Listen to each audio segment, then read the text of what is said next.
Hello everyone, I am Pankaj. और हम लोग का जो लास्ट लेक्चर था, ठीक है, उसमें हम लोगों ने बात किए थे कि एचसीएफ और एलसीएम फाइंड कैसे करते हैं। साथ ही में हम लोगों ने बात की थी कि प्राइम फैक्टराइजेशन मेथड होता क्या है, और कुछ हम लोगों ने एप्लीकेशंस की बात की थे एचसीएफ और एलसीएम की, जो हम लोग रियल वर्ल्ड प्रॉब्लम्स में यूज़ करते हैं। ठीक है, इसके बाद हम लोग का ये जो चैप्टर है, ये जो लेक्चर है जो कि लास्ट है, इसमें हम लोग बात करेंगे आपका इर्रेशनल नंबर्स की। ठीक है, जैसे कि हम लोग लास्ट ईयर ही पढ़ चुके हैं कि इर्रेशनल नंबर्स ऐसे नंबर्स होते हैं जिनको आप p अपॉन क्यू के फॉर्म में रिप्रेजेंट नहीं कर सकते। ठीक है, इसमें आपके एग्जाम्पल है √3, क्यूब रूट ऑफ 4, पाई, उसके बाद √7, √13, इस टाइप के जो नंबर्स हैं, ठीक है, इन्हें हम लोग क्या बोलते हैं, इर्रेशनल नंबर्स। एक और चीज हमने पढ़ा था कि जो आपके इर्रेशनल नंबर्स होते हैं, इनका जो डेसिमल एक्सपांशन होता है वो आपका नॉन टर्मिनेटिंग और नॉन रिपीटिंग, जिसको आप नॉन रिकरिंग बोलते हो, ये होता है। ठीक है, साथ ही में जो आपके रैशनल नंबर्स है, इनका अगर आप डेसिमल एक्सपांशन निकालते हो तो जो आपके रैशनल नंबर है, इनका डेसिमल एक्सपांशन क्या तो टर्मिनेटिंग होगा या फिर नॉन टर्मिनेटिंग रिपीटिंग होगा। ठीक है, इसके बाद इसमें हमें पढ़ना है कुछ इंटरेस्टिंग रिजल्ट्स। ठीक है, नंबर थ्योरी पर बेस्ड। तो पहला रिजल्ट है कि अगर कोई नंबर है, ठीक है, मान लेते हैं कि कोई नंबर है p, जो कि आपका प्राइम नंबर है, डिवाइड कर रहा है a² को, ठीक है, तो देन ये जो p है वो a को भी डिवाइड करेगा। इसको थोड़ा हम लोग और इजी लैंग्वेज में समझते हैं। मान लेते हैं कि 3 आपका वो प्राइम नंबर है, ठीक है, और a² की जगह हम लोग लिख रहे हैं 6²। ठीक है, तो फिलहाल यहाँ पर जो 3 है वो 6² मतलब 36 को डिवाइड कर रहा है। ठीक है, इसी का मतलब क्या होगा कि जो सेम नंबर 3 है ये 6 को भी डिवाइड करेगा, मतलब a को भी डिवाइड करेगा। इसी को इन द फॉर्म ऑफ थ्योरम आपके बुक में गिवन है कि अगर कोई प्राइम नंबर a² को डिवाइड कर रहा है तो सेम प्राइम नंबर जो रहेगा वो a को भी डिवाइड करेगा। ठीक है, मतलब 3 अगर 6² मतलब 36 को डिवाइड कर रहा है तो 3 ही आपका 6 को भी डिवाइड करेगा। ठीक है, उसके बाद सेकेंड रिजल्ट है कि सम या फिर अगर आप डिफरेंस निकालते हो एक रैशनल नंबर और एक इर्रेशनल नंबर। ठीक है, आपके पास एक रैशनल है और एक इर्रेशनल नंबर है, दोनों का अगर आपने एडिशन किया है तो जो रिजल्ट आएगा वो इर्रेशनल रहेगा। सिमिलरली अगर आपके पास एक रैशनल और एक इर्रेशनल है, दोनों का आपने डिफरेंस निकाला है तो डिफरेंस भी कैसा आएगा, आपका इर्रेशनल आएगा। ठीक है, साथ ही में अगर आप प्रोडक्ट या फिर डिविजन परफॉर्म कर रहे हो दो नॉन जीरो रैशनल और इर्रेशनल नंबर का, ठीक है, मतलब अगर आपने मल्टीप्लिकेशन किया एक इर्रेशनल और एक रैशनल नंबर का, या फिर आपने डिवीजन परफॉर्म किया एक रैशनल और एक इर्रेशनल नंबर का, तो जो आपका रिजल्ट आएगा हमेशा क्या रहेगा, इर्रेशनल नंबर। ठीक है, उसके बाद नॉर्मली आपके जो प्राइम नंबर्स होते हैं, ठीक है, अगर आप उनका स्क्वायर रूट लेते हो तो स्क्वायर रूट निकालने के बाद जो नंबर मिलता है वो हमेशा क्या रहता है, आपका इर्रेशनल ही रहता है। ठीक है, और अगर आपको क्वेश्चन आया जाए कि आपको प्रूव करना है कि √7 एक इर्रेशनल नंबर है, तो हम लोग एक मेथड के थ्रू जाते हैं जिसको हम लोग मेथड ऑफ कॉन्ट्रडिक्शन या फिर प्रूफ बाय कॉन्ट्रडिक्शन भी बोलते हैं, और इस टाइप के बहुत सारे क्वेश्चन आपके एग्जाम में आते भी है। ठीक है, तो बेसिकली हम लोग करते क्या है इस मेथड में, सबसे पहले हम लोग मान लेते हैं कि जो भी रिजल्ट है, ठीक है, मतलब हमको अगर प्रूफ करना है कि √7 आपका एक इर्रेशनल नंबर है, तो पहले हम लोग मान लेंगे कि √7 आपका एक रैशनल नंबर है। ठीक है, उसके बाद हम लोग हमारी कुछ मेथड्स मतलब कुछ प्रोसेस रहेगी उसको हम लोग परफॉर्म करेंगे, और परफॉर्म करने के बाद लास्ट में हम लोग को मिलेगा कि हम लोग की जो अजम्पशंस है वो रॉन्ग है। ठीक है, अजम्पशन रॉन्ग है, इसी का मतलब क्या हुआ कि हम लोगों ने जब माना था कि आपका √7 एक रैशनल नंबर है, वो यहाँ पर क्या हो जाएगा, आपका कॉन्ट्रडिक्ट हो जाएगा। ठीक है, कॉन्ट्रडिक्ट होगा मतलब क्या हो गया, हमने हमारा जो अजम्पशन था वो क्या हो गया, रॉन्ग हो गया। ठीक है, इसको हम लोग सिंपली एक एग्जांपल के थ्रू समझेंगे, और जब हम लोग एग्जांपल के थ्रू इस चीज को समझेंगे तो आपको ये चीज क्लियर हो जाएगी। ठीक है, फिलहाल सिर्फ इतना याद रखिए कि अगर हम लोग मेथड ऑफ कॉन्ट्रडिक्शन के थ्रू जाते हैं तो हम लोग स्टार्टिंग में ही कुछ चीजों को अज्यूम करते हैं, और बाद में हमको पता चलता है कि जो चीज हम लोग ने अज्यूम की थी वो क्या है, रॉन्ग है। ठीक है, और इसी के थ्रू हम लोग हमारे जो भी प्रॉब्लम्स है उसको हम लोग प्रूव कर सकते हैं। ठीक है, अब एक और चीज यहाँ पर गिवन है कि डेसिमल एक्सपांशन, जो मैंने आपको थोड़ी देर पहले बताया था कि जो आपका रैशनल नंबर्स होते हैं इनके जो डेसिमल एक्सपांशन है वो या तो टर्मिनेटिंग होंगे या फिर नॉन टर्मिनेटिंग रिपीटिंग होंगे। ठीक है, उसके बाद यहाँ पर एक और चीज गिवन है आपको कि चेक करना है हमको किसी रैशनल नंबर का डेसिमल एक्सपांशन टर्मिनेटिंग होगा या फिर नहीं होगा बिना किसी कैलकुलेशन के। ठीक है, तो इस पर भी एक थ्योरम है जो कि हम लोग थोड़ी देर में पढ़ने वाले हैं। ठीक है, तो ये है वो थ्योरम जो आपके सिलेबस में है। ठीक है, थ्योरम का स्टेटमेंट है कि let p be a prime number, हमको मान के चलना है कि p जो है आपका एक प्राइम नंबर है, ठीक है। अगर p डिवाइड कर रहा है a स्क्वायर को, देन हमें ये प्रूव करना है कि जो p है वो आपका a को भी डिवाइड करेगा, जहां पर a आपका कोई भी एक पॉजिटिव इंटीजर हो सकता है, ठीक है। तो थ्योरम का स्टेटमेंट क्या है कि अगर p कोई प्राइम नंबर है और p डिवाइड कर रहा है a स्क्वायर को, तो जो p है आपका वो a को भी डिवाइड करेगा। जैसे कि मैंने आपको थोड़ी देर पहले एक एग्जाम्पल के थ्रू बताया था कि अगर 3 आपका एक प्राइम नंबर है जो डिवाइड कर रहा है a स्क्वायर मतलब 6 स्क्वायर को, तो जो आपका 3 है वो क्या करेगा, a को भी डिवाइड करेगा, मतलब 6 को भी क्या करेगा, डिवाइड करेगा, ठीक है। तो प्रूफ स्टार्ट करते हैं हम लोग हमारा। तो सबसे पहले p एक प्राइम नंबर है जो कि आपको स्टार्टिंग में गिवन था। उसके बाद सेकंड कि a जो है आपका कोई भी एक इंटीजर या फिर कोई भी एक कंपोजिट नंबर है, ठीक है। अब थर्ड थिंग हमें एक और चीज गिवन है कि आपका जो p है वो a स्क्वायर को डिवाइड करे। तो इस हिसाब से आपके पास 3 चीजें गिवन है।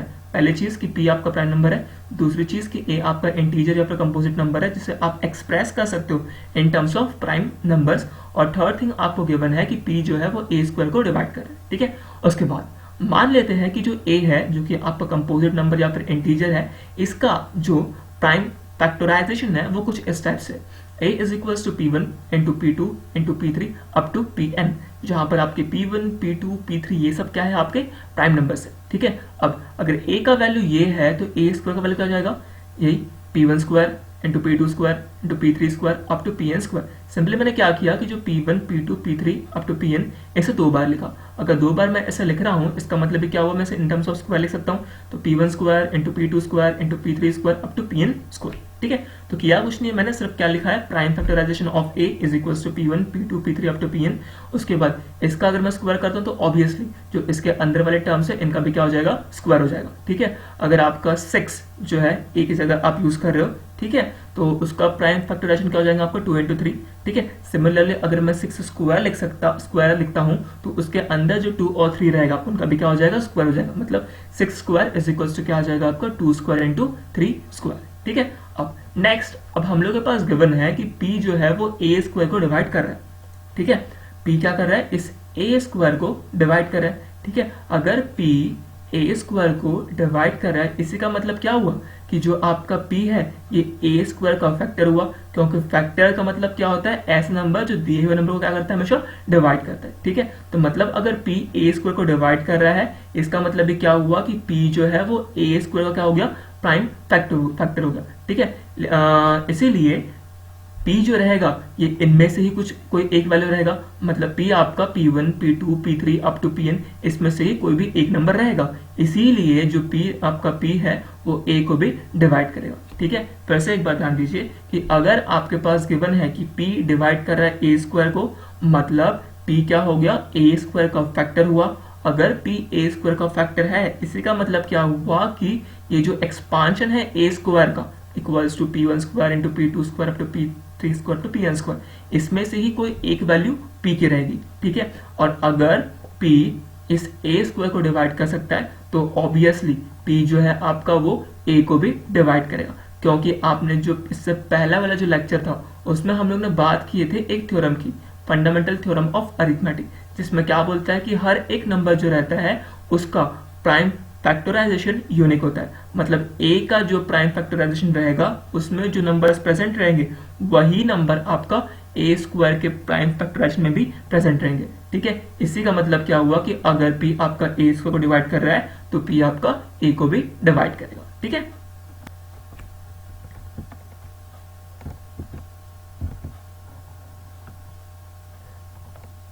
उसके बाद हम लोग के पास एक क्वेश्चन है कि हमें पूछा है कि prove that root 3 is an irrational number, ठीक है।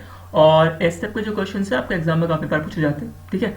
तो हम लोग इसे मेथड ऑफ कॉन्ट्रडिक्शन की हेल्प से प्रूव करेंगे, ठीक है। तो इसमें हम लोग प्रोसेस किस टाइप के परफॉर्म करेंगे हम लोग यहाँ पर देखते हैं, ठीक है।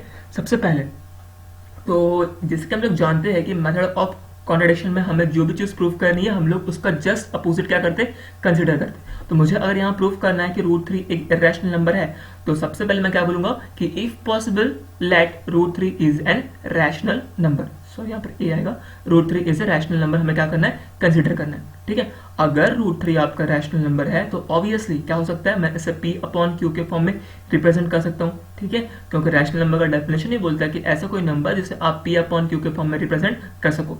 इससे हमें इक्वेशन नंबर 1 देनी है। ठीक है, सबसे पहले उन्होंने क्या किया, रूट 3 को एक रैशनल नंबर मान लिए, उसके बाद रूट 3 अगर रैशनल नंबर है तो इससे मैं पी अपॉन क्यू के फॉर्म में रिप्रेजेंट कर सकता हूँ। ठीक है, जहां पर आपका पी और क्यू क्या रहेंगे, को प्राइम नंबर्स। ठीक है, को प्राइम नंबर्स मतलब ऐसे नंबर्स जिनका कॉमन फैक्टर क्या हो, 1 हो। ठीक है, जैसे कि हम लोग जानते हैं कि 10/5 आपका रैशनल नंबर है।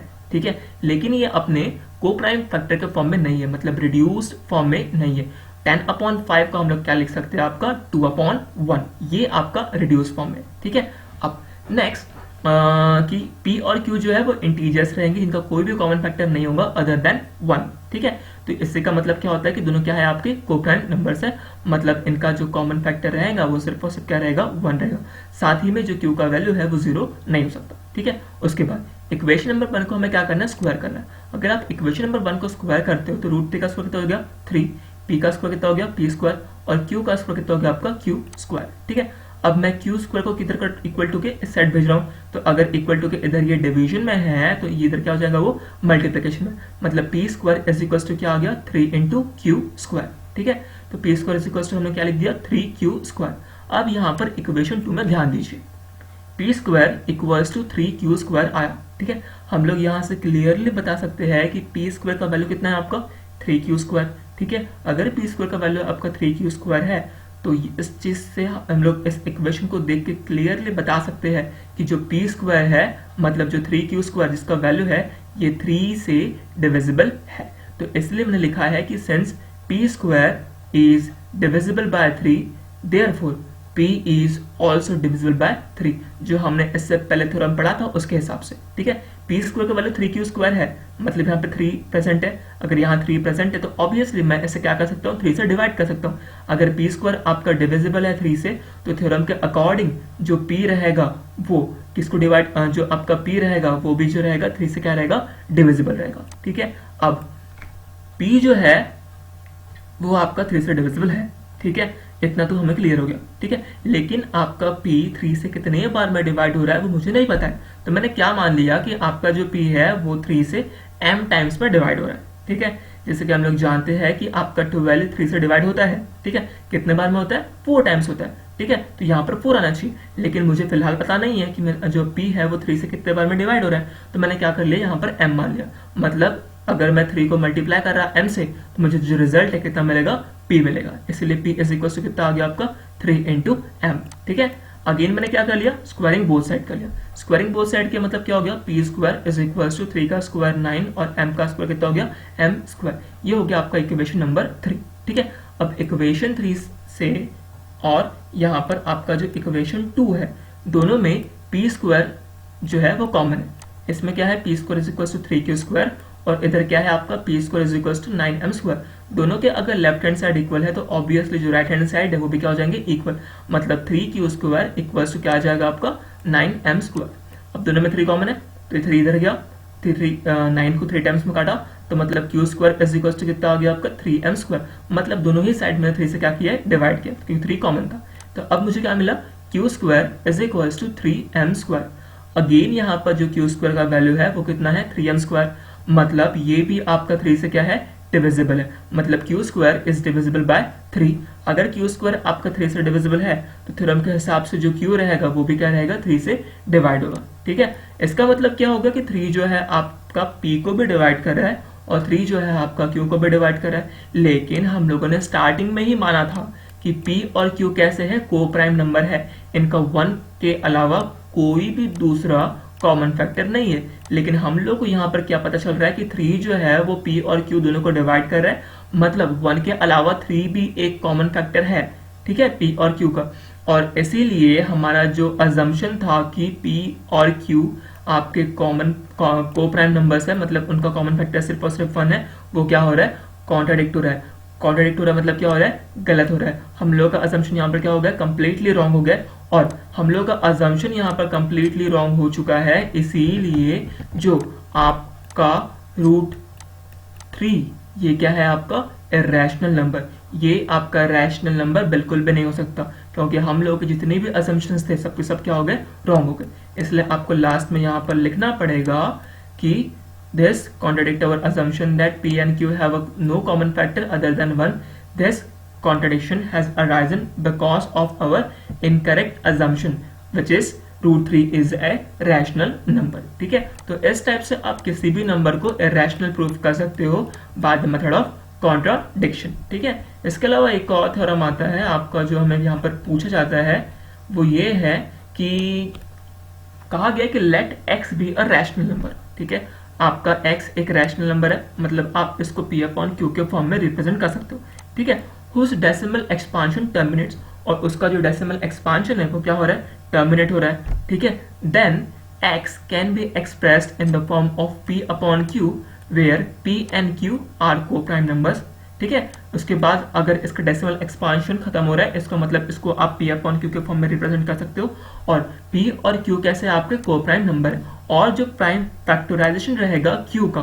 ठीक है, जो q का प्राइम फैक्टराइजेशन रहेगा वो कैसा रहेगा, 2 मतलब जो प्राइम फैक्टराइजेशन रहेगा q का, उसमें 2 और 5 दोनों ही प्रेजेंट रहेंगे. ठीक है, इसको हम लोग और इजीली जो है एक एग्जांपल के थ्रू समझते हैं. 9 अपॉन 40 आपका क्या है, एक रैशनल नंबर है. ठीक है, अगर आप 40 का प्राइम फैक्टराइजेशन निकालते हो तो यहाँ पर आपका 2 और 5 दोनों प्रेजेंट है. तो जब भी आप किसी नंबर का प्राइम फैक्टराइजेशन निकालोगे और उसमें अगर उसका जो डिनोमिनेटर का वैल्यू है उसमें 2 और 5 प्रेजेंट है, तो ये चीज हमेशा ध्यान में रखिए कि उसका जो डेसिमल एक्सपांशन रहेगा हमेशा कैसा रहेगा, टर्मिनेटिंग नेचर का. मतलब आप किसी भी नंबर को देख के बता सकते हो कि उसका डेसिमल एक्सपांशन टर्मिनेटिंग होगा या फिर नहीं होगा, अगर उसका जो डिनोमिनेटर है उसका प्राइम फैक्टराइजेशन जो है उसमें अगर आपका 2 और 5 प्रेजेंट है तो. ठीक है, वैसे एक और एग्जांपल 3/5, इसका अगर आप डेसिमल एक्सपांशन निकालते हो तो 0.75 आता है. ठीक है, 0.75 आता है. तो 3/5 जिसमें जो डिनोमिनेटर है इसमें आपका 2 स्क्वायर ही है. मैंने यहाँ पर क्या किया है कि 5 स्क्वायर से मल्टीप्लाई और 5 स्क्वायर से डिवाइड किया. ठीक है, एडजस्टमेंट किया है. एडजस्टमेंट करने के बाद जो है यहाँ पर मुझे 2 और 5 दोनों मिल रहे हैं. तो जब भी आपको 2 और 5 दोनों मिलेंगे तो याद रखिए कि आपका जो डेसिमल एक्सपांशन रहेगा वो कैसा रहेगा, आपका टर्मिनेटिंग नेचर का. इस चीज को आप अलग अलग एग्जाम्पल के थ्रू समझ सकते हो या फिर आप खुद भी इसे ट्राई कर सकते हो. ठीक है, जैसे कि मैंने यहाँ पर आपको एक थ्योरम बताया था कि अगर x आपका रैशनल नंबर है, उसका डेसिमल एक्सपांशन टर्मिनेट हो रहा है, देन x को आप रिप्रेजेंट कर सकते हो इन the form of p upon q, और p और q जो रहेंगे को प्राइम नंबर रहेंगे, और q का जो प्राइम फैक्टराइजेशन रहेगा उसमें 2 और 5 प्रेजेंट रहेगा. इसका कन्वर्स भी जो है वो भी आपका एग्जिस्ट करता है. कन्वर्स का मीनिंग क्या हुआ कि आपके पास अगर कोई रैशनल नंबर है p अपॉन q के फॉर्म में, और q का जो प्राइम फैक्टराइजेशन है उसमें अगर 2 और 5 प्रेजेंट है, तो उसका जो डेसिमल एक्सपांशन रहेगा वो कैसा रहेगा, आपका टर्मिनेटिंग नेचर का. ठीक है, एक और आपका थ्योरम है कि अगर prime factorisation of q is not of the form 2 to the power m into 5 to the power n, तो यहाँ पर जो 2 to the power 5 2 to the power m into 5 to the power n है, इसका simple मतलब क्या होता है कि m और n की जगह कोई भी नंबर प्रेजेंट हो सकता है, आपका कोई भी आपका ऐसा नंबर जो कि आपका नॉन नेगेटिव रहेगा. ठीक है, मतलब 2 का पावर 1 हो सकता है, 2 का पावर 2 हो सकता है, 2 का पावर 3 हो सकता है, 2 का पावर 4 हो सकता है, मतलब कोई भी नंबर हो सकता है. वैसे यहाँ पर 5 का पावर 1 हो सकता है, 5 का पावर 2 हो सकता है, 5 का पावर 3 हो सकता है, 5 का पावर 4 हो सकता है. बस कंडीशन ये है कि आपका 2 और 5 प्रेजेंट रहना चाहिए. अगर 2 और 5 दोनों ही प्रेजेंट है मतलब डेसिमल एक्सपांशन टर्मिनेटिंग नेचर का होगा, और 2 और 5 अगर प्रेजेंट नहीं है तो मतलब डेसिमल एक्सपांशन कैसा रहेगा, आपका नॉन टर्मिनेटिंग रिपीटिंग नेचर का. फॉर एग्जाम्पल के तौर पर मैंने यहाँ पर एक क्वेश्चन लिया था, वो है आपका 2/13. तो डिनोमिनेटर में आपका 13 है, 13 का जो प्राइम फैक्टराइजेशन है उसमें आपका ना 2 आता है ना 5 आता है. ठीक है, इसलिए जब आप इसका डेसिमल एक्सपांशन निकालोगे तो कितना आ रहा है, 0.153846 जो कि कैसा है आपका नॉन टर्मिनेटिंग नेचर का. ठीक है, और साथ में रिपीटिंग नेचर का भी है. इसके अलावा तो इसमें और कुछ बचा नहीं है इस चैप्टर में. इसके जो एक्स्ट्रा क्वेश्चंस रहेंगे वो हम लोग नेक्स्ट वीडियो लेक्चर में कवर करेंगे. और साथ ही में यहाँ पर इस चैप्टर में एक और चीज बच जाती है, वो है आपका कि कैसे आप लोग जो है किसी भी नंबर को डेसिमल से p अपॉन q के फॉर्म में एक्सप्रेस कर सकते हो. तो ये चीज़ आपने लास्ट ईयर पढ़ी थी, लेकिन मैंने इस चीज़ को वापस एक वीडियो के थ्रू बताया आपको. तो डिस्क्रिप्शन में एक लिंक है जिसके थ्रू आप पता कर सकते हो कि कैसे अगर आपके पास कोई डेसिमल नंबर है तो उसको आप p अपॉन q के फॉर्म में रिप्रेजेंट कर सकते हो. ठीक है.